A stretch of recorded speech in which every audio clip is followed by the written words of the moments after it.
Well, hi everyone, and welcome to another Wise Money Tools video. Glad you could join me today. So I got a question for you. Do you think big? Do you think about having more money, more peace of mind, more freedom to choose the lifestyle that you want to live? You know, I listen to a lot of advisors out there and how they sell their services. I recently watched one advisor talk about the core elements to retirement planning. The four he focused on were a 401k, Social Security, healthcare, and investments. I listened to another guy talk about how to invest $1,000. Then he went on to tout buying mutual funds and dollar cost averaging as the keys to financial success. Another advisor was discussing how you need to have a retirement plan, and just for a few $1,000 he would design one for you. And the list goes on. However, in all these sales pitches, none of them ever really teach you how to think big. You know, I've said for years that if financial planning actually worked, more people would be retiring with more money, more peace of mind, more freedom to choose the life of their choice.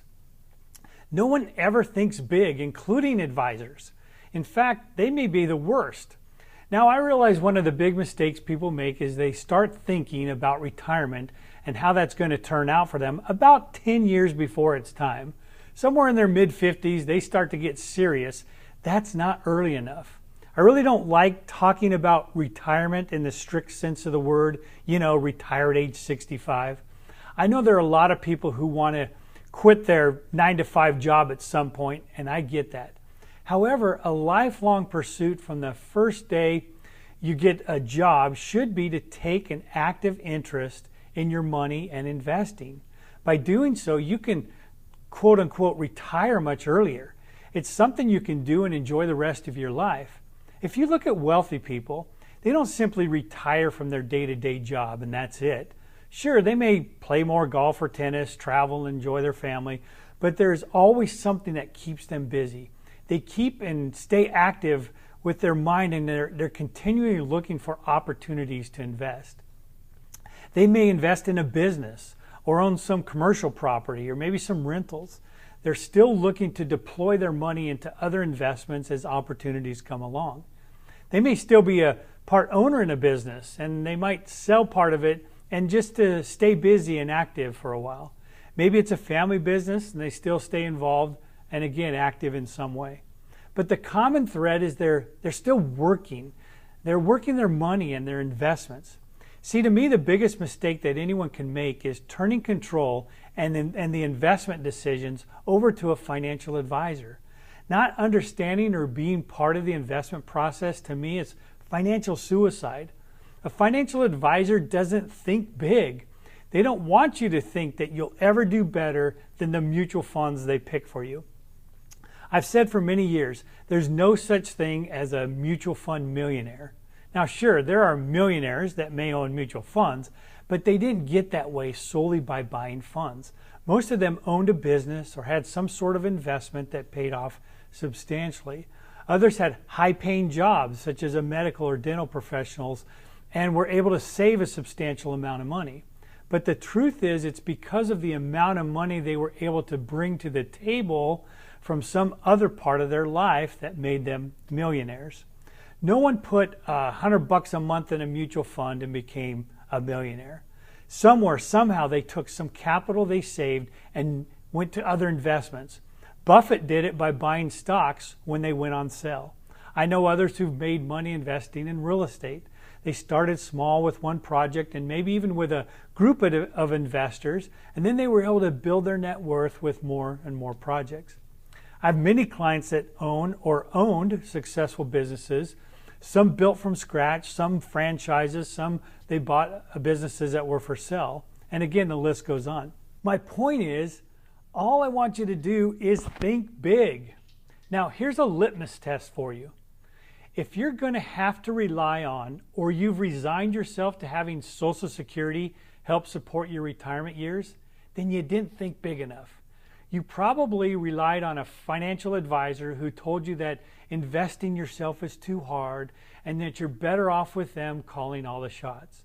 Just buy mutual funds and invest your 401k, or let us actively manage your money, and for a small fee, we'll make sure you're on the right track.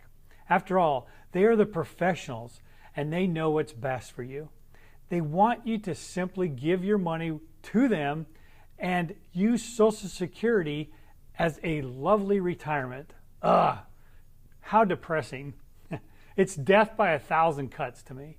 Look, investing isn't that hard, but you need to be willing to learn and educate yourself and then empower yourself and start making your own financial decisions. If you aren't willing to do that, then Social Security may be your destiny. As I said earlier, if financial planning was really working, more people would be retiring with plenty of money and not having to rely on Social Security at all. When you get that Social Security check, you should literally be able to spend it frivolously, give it away, or just go have some fun. It should not be the lifeblood of putting food on your table. So how do you get to where Social Security is a bonus, not a necessity? Well, first off, you're going to need some capital. All right, you may have it now. You may not.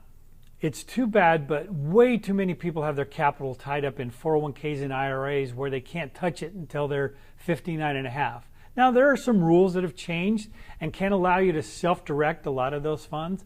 It might be worth looking into, and we'll talk about those in the future. Most likely, your 401k or IRA are in mutual funds being dinged each year with costs and fees that could be, again, costing you years of retirement income. Jack Bogle of Vanguard Funds, he put it this way. Let's assume the stock market gives a 7% return over the next 50 years. At that rate, because of the power of compounding, each dollar goes up to $30. But the average fund charges you 2% per year in costs. That drops your average annual return to 5%. At that rate, you only get $10 for every dollar. So $10 versus $30, all because of fees. You put up 100% of the capital, you took 100% of the risk, and you got 33% of the return. This is what fees are doing to you. It's killing retirements. Now here's another interesting fact. 92% of Americans don't know the costs involved with their 401k and other investments. And 72% believe they're not paying anything. Well, obviously that could not be further from the truth. Okay, when using your banking system, what we teach is this. Your private bank is a great location to store your capital. Why? Because opportunities sadly don't come along every day, so it's imperative that you have a place to continually add money to, compound, and grow your money without taxes being a burden. Then, you need to have access to your capital when those opportunities come along. In the meantime, while you're building your capital pool, it's time to learn and educate yourself. You don't have to be a financial genius, but you need to understand what it is that you're investing in. Being able to read a few financial statements if you're looking at a business or stocks, understanding how real estate works, maybe you're looking at a rental or a commercial building, knowing how to calculate your cap rates, depreciation, estimating maintenance and expenses, that's a good start. You may want to do some lending. That's a big thing right now, and you can do pretty decent without having to make a long-term commitment. Finding the right lending opportunity and getting a sense if it's viable investment and knowing how you'll get paid is a really great start. Anyway, though there are several ways to get this ball rolling. What's nice is that if you do this right, maybe you'll only have a good opportunity come along every 3, 5, or more years. Who knows? But when they do come along, it'll propel your wealth substantially. In the meantime, build your capital. Get lots of money at your disposal and be ready. This literally is how Warren Buffett made his billions. He did not go to a financial advisor and buy mutual funds. In fact, he's completely opposed to that. He says if you aren't willing to learn and empower yourself, then simply buy the low-cost index fund. And he's right. In a recent report, the S&P 500 index beat 95% of the actively managed funds for the last 15 years. However, to really build your wealth, we need to think big. Let's not even let Social Security be in the conversation. That's just fun money to spend, but not your lifestyle. And finally, let's have some fun in retirement. Stay involved in your investments. Search and research investments that you're interested in, and yes, even love what you invest in. Only get involved with investments that hold your interest and attention, and that will be a good start. Now, I want you to have the confidence that you don't need to pay fees and expenses to the advisors that, again, is death by 1,000 cuts. It's not working, and it is a minimalist retirement view. Enjoy it. Never worry about money.